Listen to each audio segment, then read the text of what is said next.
Olá, bem-vindo ao Hub Cybertech Brasil. Hoje o nosso resumo semanal é comigo e com o Gustavo Zarif, que é Country Manager da Evernet no Brasil.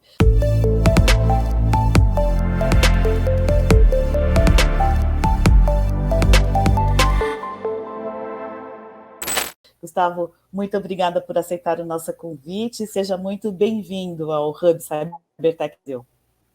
Obrigado você, Jaqueline. Agradeço o seu convite. É uma honra aqui falar para o seu público, né? E espero que eu possa contribuir de alguma maneira aqui com esse bate-papo, com a nossa visão. Tá bom?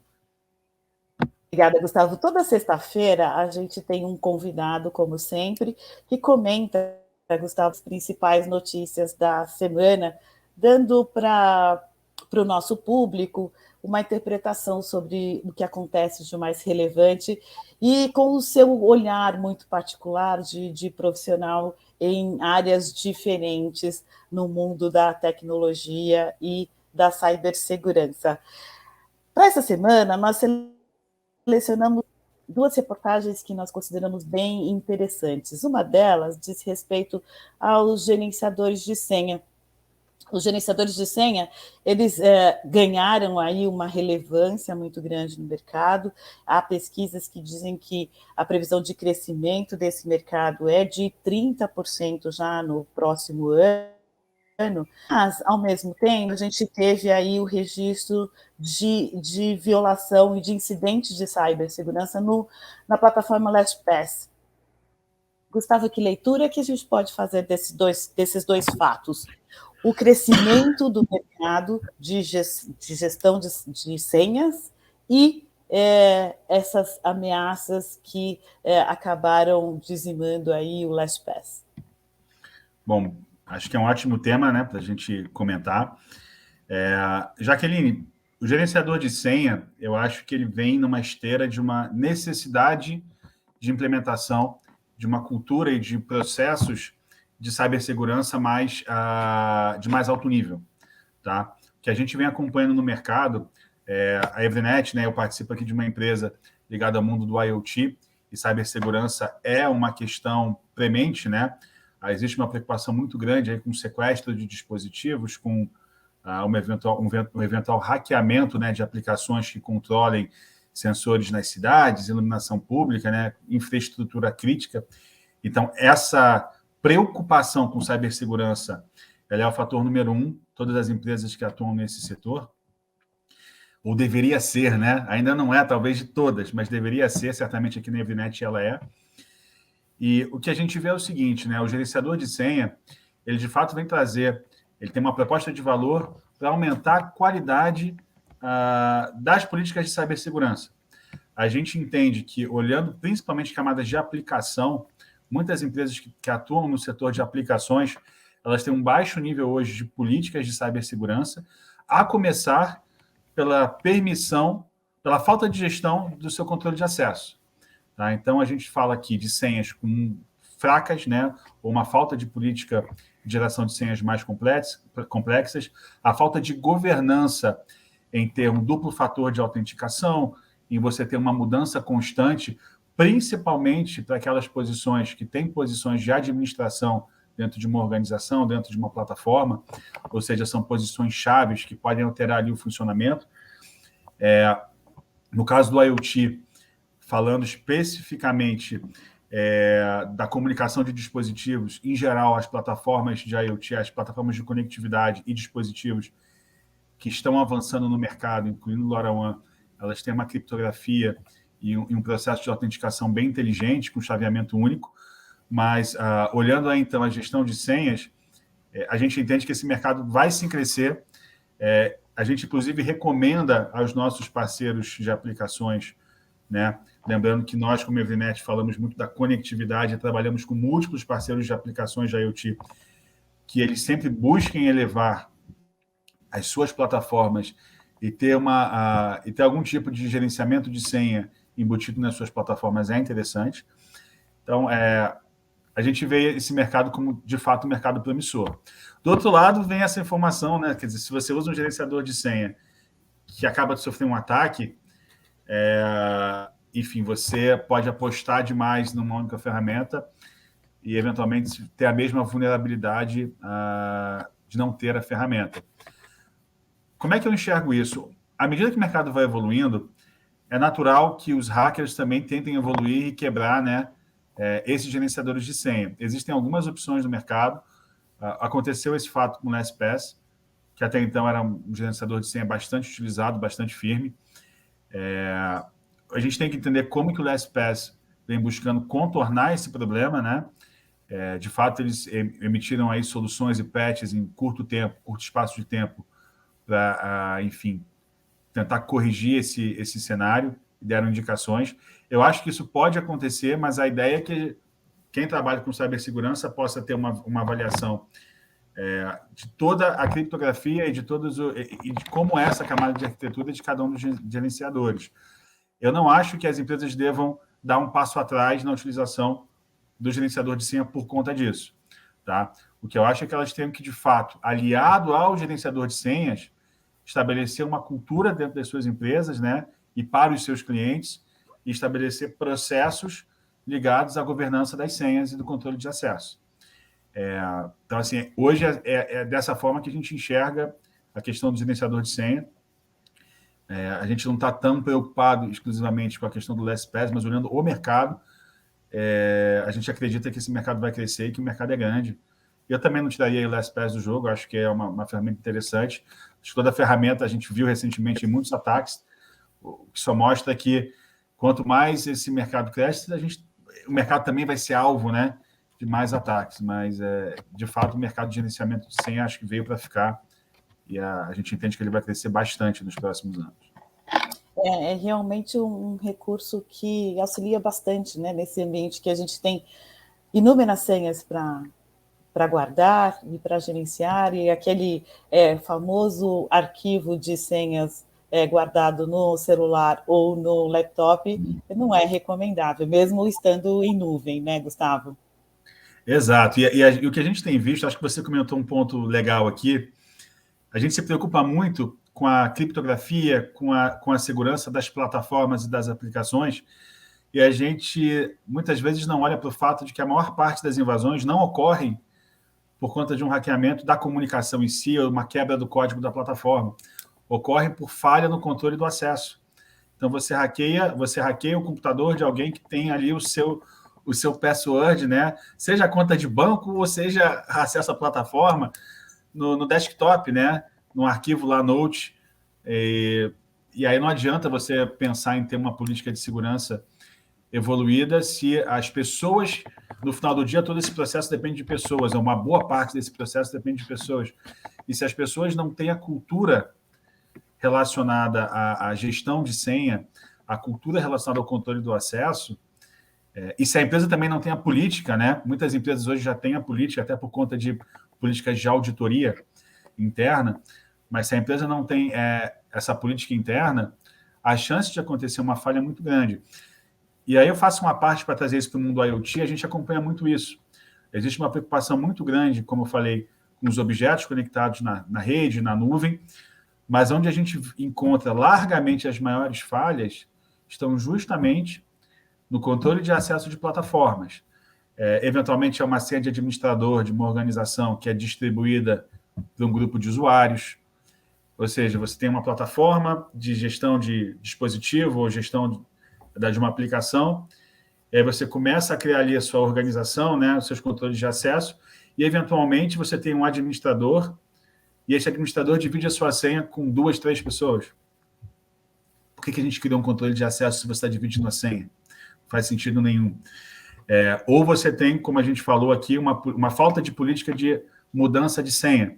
Então, você estabelece uma senha e fica com ela por 2 anos, por 1 ano, né? Você não tem o duplo fator de autenticação. A gente vê isso hoje sendo necessário até mesmo para um WhatsApp e para um Instagram. As pessoas já estão fazendo isso com medo de sequestro dos seus aplicativos de redes sociais. Como que uma aplicação corporativa que influencia aí um volume financeiro, enfim, tem aí uma SLA envolvida, não tem um duplo fator de autenticação. Então, essa política, Jaqueline, para a gente, é tão importante quanto você ter as ferramentas. Não adianta a gente falar nas ferramentas se a empresa não tem a política. E eu, talvez aqui, como um profissional que não venho do mundo, eu trabalho com tecnologia aí há 20 anos, mas não venho do mundo de TI propriamente dito. E a gente vê muito isso, né? Muitas empresas focam na tecnologia e esquecem dos processos, né? Inclusive, no mundo IoT, é muito normal que a gente tenha plataformas excelentes para pilotos, plataformas muito legais para POCs. Então, você não se preocupa necessariamente com a cibersegurança quando você tem 2, 3 dispositivos, todo mundo tem acesso a uma conta demo, e, eventualmente, aquela conta demo começa a ficar um pouquinho maior e começa a ter, ao invés de 5, 10 dispositivos, 100, 200, 300. E, de repente, você perdeu o controle de quem tem acesso àquela conta demo.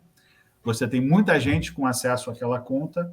É uma conta única, você passa para o seu sales rep para ele fazer uma demonstração, para alguém de TI, para alguém do time executivo. Isso é muito normal, a gente vê isso acontecer com essa falta de cultura, falta de controle ligado à aplicação. Então, a gente bate muito nisso dos nossos parceiros. Cria uma conta de demonstração com, no máximo, 5 dispositivos. Controle quem está utilizando, mude a senha a cada 3 meses, para você, inclusive, saber quem está utilizando aquilo de fato. Você criar um controle e uma política disso. E nunca divida principalmente plataformas em produção, né, a sua senha, principalmente na camada de administradores, né? Por mais incrível que pareça, muitos administradores de empresas, né, da área de TI dividem as suas senhas ainda. E isso é um maior risco, muito maior até do que a falta de gerenciador de senhas, né? Legal. Esses pontos, Gustavo, que você acabou de listar e até já mencionou em algum momento anterior à sua fala, eles estão muito relacionados a uma outra reportagem que a gente publicou também, que é um estudo da KPMG, que diz que as empresas estão falhando na definição de processos na área de cybersecurity e registro desses processos, né? Você citou, olha, registre, você não pode compartilhar senhas, mas você tem que ter isso documentado, né? E tem que dar publicidade a essa política, né? Até porque você precisa do engajamento de todos os profissionais. Isso realmente é uma falha que a gente encontra generalizadamente entre as corporações? Eu não diria generalizadamente, mas a gente encontra, sim. E a gente está passando por um processo global aí de transformação digital, né? Onde você sai daquele cenário onde grandes corporações mais rígidas dominavam o mercado, e você tem cada vez mais empresas leves de tecnologia, startups que crescem muito rapidamente, né? E eu acho que quando a gente tinha um mundo mais focado em grandes players no setor de TI, essa política era mais estabelecida. Era mais fácil você encontrar, desde um processo SOX, para quem entende aí de auditoria, onde você tem uma avaliação de todos os seus processos na sua empresa para você poder, enfim, ser auditado por uma das Big Four aí do mercado, ou, enfim, alguma auditoria de ponta, né? E eles avaliam todas as vulnerabilidades, passando pelo controle de acesso de sistemas críticos. Há um mundo que é muito leve, que é o mundo das startups, onde você tem um rodízio muito grande, você tem uma plataforma que, do ponto de vista da tecnologia, é fantástica, cresce muito rápido, escala muito rápido. E muitas vezes ela escala de um lado, do ponto de vista de tecnologia, até de negócio, muito bem, mas do ponto de vista da estruturação de alguns processos, a cultura não está lá.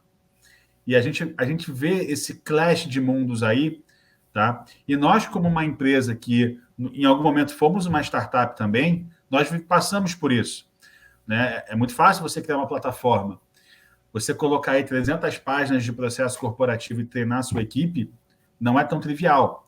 A gente tem que escrever esses processos corporativos, a gente tem que mantê-los atualizados ao longo do tempo, a gente tem que todos os anos, né, garantir a aplicação de fato daquilo. Então, o que a gente vê, sim, é que existe ainda um gap. Eu acho que é um gap natural, eu acho que à medida que as empresas estão crescendo, inclusive indo para esse mundo de cloud, esse gap está ficando cada vez mais evidente e as empresas estão tentando se mover nessa direção.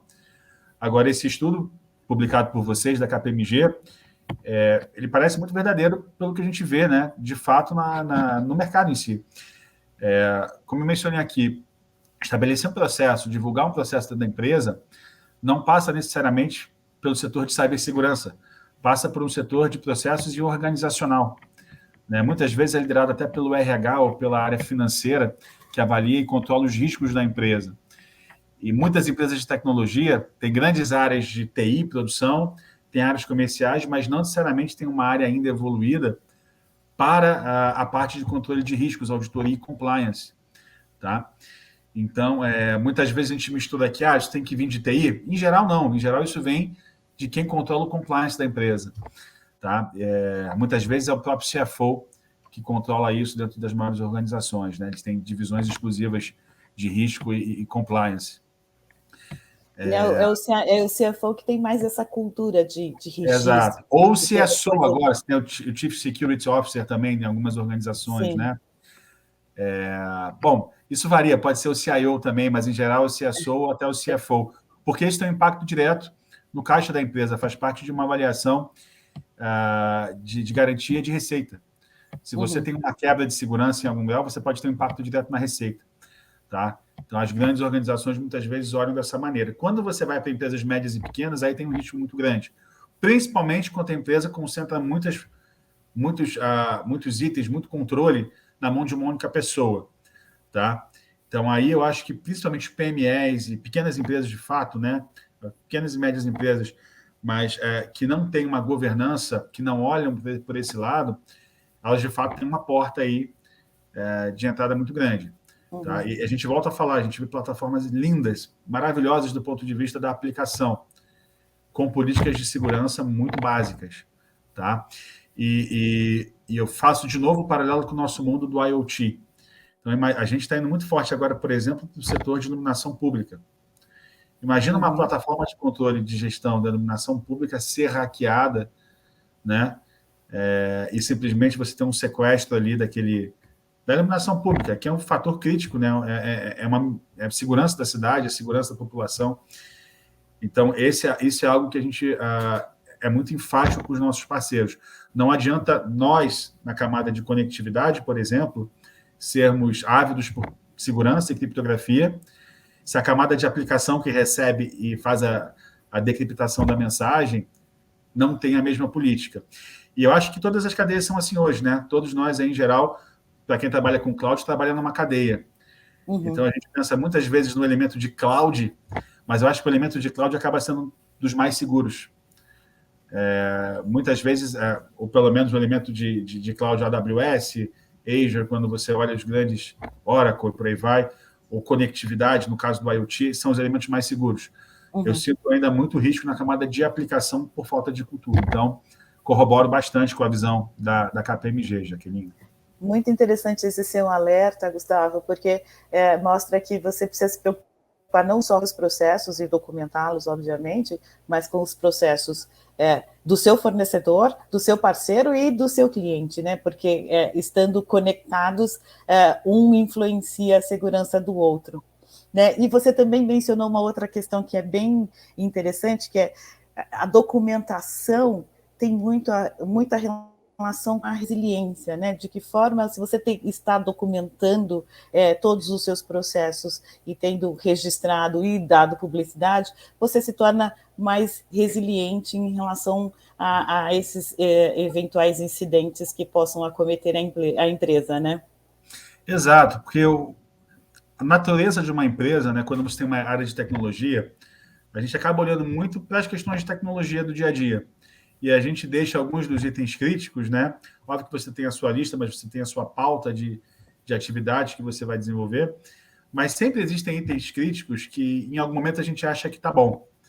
Só que se a gente não tem essa cultura de sempre buscar melhorar a questão da segurança ou buscar avaliar como podemos fazer para dar o próximo passo e a próxima camada, a gente pode ficar para trás em relação aos hackers, né? A quem quer ameaçar a sua empresa. Então, ter esse terceiro olhar, né?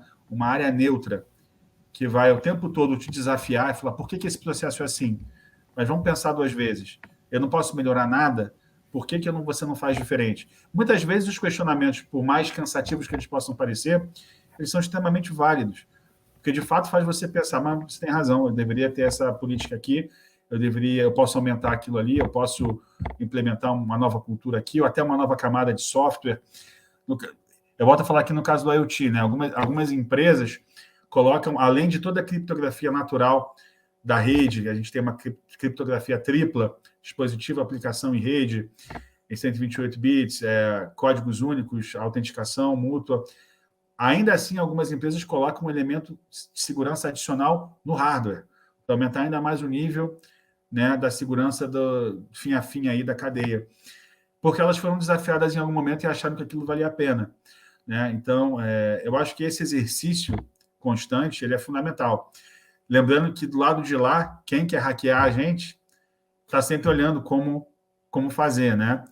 Até por isso a gente recomenda muito, a gente anualmente, na verdade, até dentro de uma política maior, faz os nossos penetration tests, justamente com empresas globais, justamente para garantir que, além de todo o nosso olhar e da nossa área de segurança, a gente tenha alguém de fora falando, cara, consegui entrar aqui, não consegui, melhora isso, melhora aquilo. É fundamental esse olhar. E essa é uma política que a gente recomenda para qualquer empresa que busque aí servir principalmente grandes corporações. Busque esse processo de testes recorrentes, né, por terceiros, possivelmente terceiros com branding global, com reconhecimento de excelência, porque isso ajuda muito, inclusive, no amadurecimento das políticas internas das empresas. Tá? Então, essa é uma recomendação que a gente faz aqui adicionalmente. Eu gostaria de sugerir isso aí para os nossos ouvintes. Tá bom? Muito obrigada, Gustavo. Gustavo Zarif, Country Manager da Evernet no Brasil. Muito obrigada pela sua contribuição e até a próxima. Obrigado pelo convite, um prazer estar aqui. Até a próxima e bom dia a todos.